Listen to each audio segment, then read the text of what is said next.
Well, in Minnesota, we recognize legal custody and physical custody.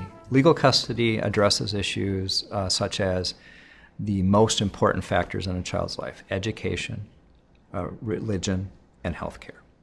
So the legislature has said that parents are presumptively going to receive joint legal custody unless the parents have demonstrated an inability to communicate and cooperate such that they are not able to make joint decisions in those important areas. Physical custody is the ability to control the day-to-day care of the child and direct his or her activities. This is together with parenting time, but distinct from parenting time. The label isn't as important as the schedule, and the courts have been trying to move away from that physical custody label and getting parties to focus more on what does the schedule look like.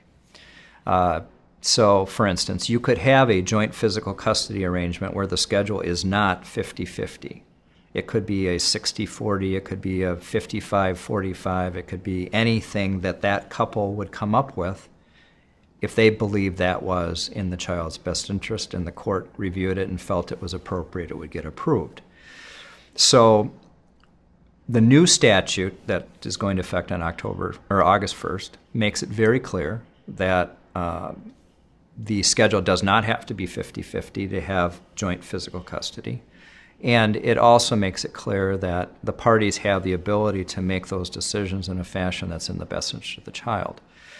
So I always counsel clients not to focus as much on the label as what is the schedule, how does that suit your child at their developmental stage. The needs of a small child are very different than the needs of a teenager, if we even see our teenagers after a certain point, because they're busy in their own lives, right?